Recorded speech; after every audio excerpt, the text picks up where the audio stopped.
గజం భూమి కేవలం 5,000తో 605 గజాల భూమిలో 630 స్క్వేర్ ఫీట్ సింప్లెక్స్ హౌస్ కేవలం 36 లక్షలు మాత్రమే. నమస్తే సార్. నమస్కారం ఉషా గారు. పల్లవి ప్రశాంత్కి బెయిల్ రావడం జరిగింది. ఆయన బయటికి కూడా రావడం మనం చూసాం. కొన్ని షరతులతో కూడిన బెయిల్ ఇచ్చారని కూడా మాట్లాడుతూ ఉన్నారు. సో షరతులు ఏంటి అండ్ దాంతోపాటు ఏ విధంగా ఉండాల్సిన అవసరం ఉంటుంది అంటారు? రూల్స్ అండ్ రెగ్యులేషన్స్ ఏంటి? ఎస్పెషల్లీ సుమోటా కింద కేసు తీసుకోవడానికి కారణాలు ఏంటి సార్? అసలు అంటే ఒక కామన్ మ్యాన్ అనా, లేదంటే ఇందులో ఇంకేదైనా పరిణామాలు ఉన్నాయనుకోవచ్చా? రాష్ట్రం మొత్తం మనం చూసుకుంటే చాలా ప్రాబ్లమ్స్ ఉన్నాయి. వాటిపై లేని ఫోకస్ ఒక పల్లవి ప్రశాంత్ వైపే టర్న్ అయింది కాబట్టి అడుగుతున్నాను. సో ఒకసారి దీని గురించి వివరంగా. ఫైనలీ పల్లవి ప్రశాంత్ సామాన్యుడు బయటకు వచ్చాడు, అది మనం అనుకున్నట్టుగానే. సో ఎలా బయటికి అంటే వాట్ ఆర్ ద కండిషన్స్ అని మనం ఇక్కడ చూసుకుంటే ఈ కేమ్ ఆన్ బేసిక్లీ ఒక 2 షూటీస్ 15,000 అంటే తెలిసిన వాళ్ళు కడతారు. జనరల్గా అలా ప్రాసెస్ ఉంటుంది. కొంతమందికి 5,000 తీసుకుంటారు, కొంతమందికి ₹1,00,000 తీసుకుంటారు. సో ఈయనకి 15,000 2 షూరిటీస్ పూచికత అంటారు అది. ఓకే, 2 షూరిటీస్ కట్టారు. దాంతోపాటు మీడియాతోటి మాట్లాడద్దు అని చెప్పి ఒకటి కండిషన్ పెట్టారు.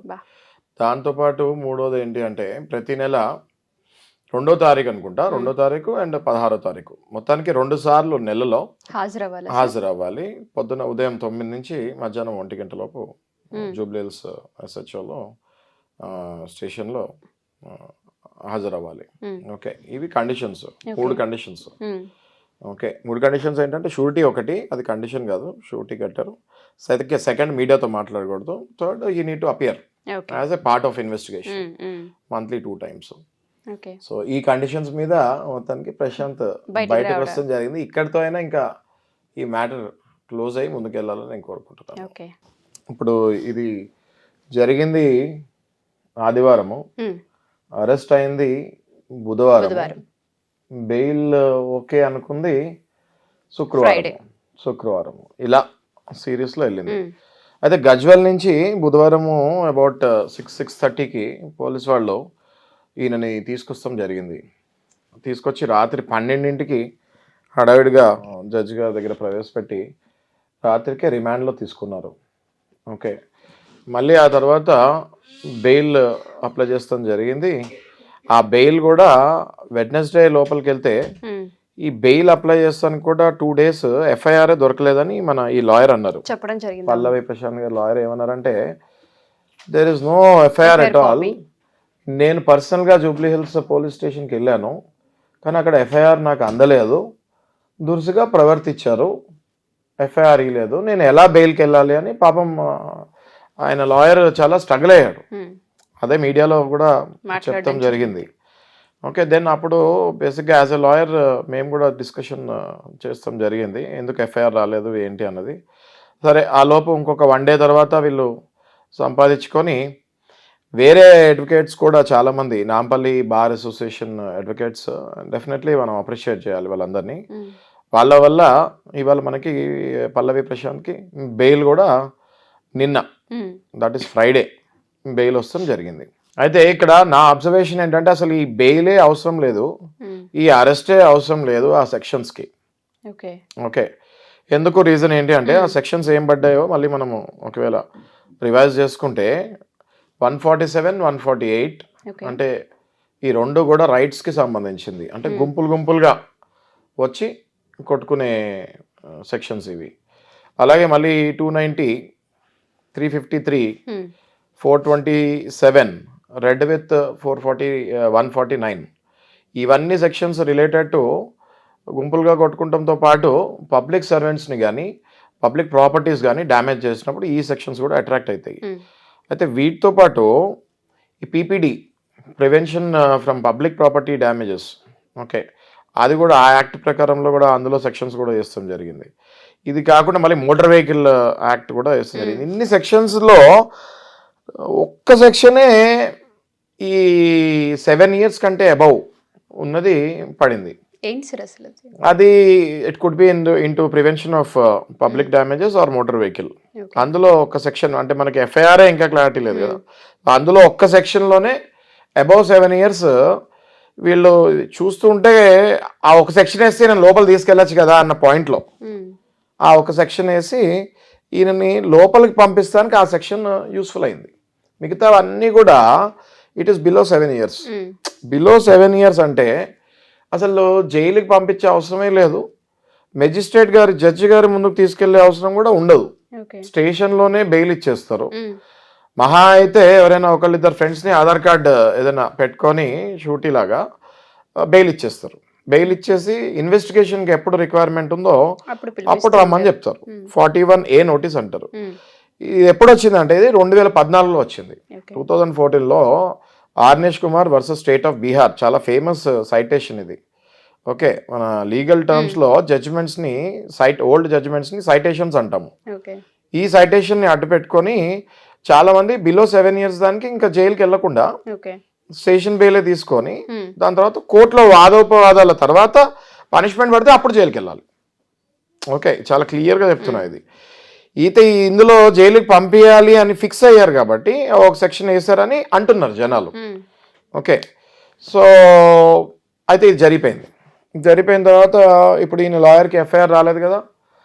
సో 1 day తర్వాత సంపాదించుకొని, అసలు రావాల్సిన టైంలో రాలేదు, 1-2 days డిలే అయిపోయింది. ఆ తర్వాత సంపాదించుకొని మళ్ళీ బెయిల్కి వెళ్ళి మొత్తానికి వెడ్నెస్డేది ఫ్రైడే వరకు వచ్చింది.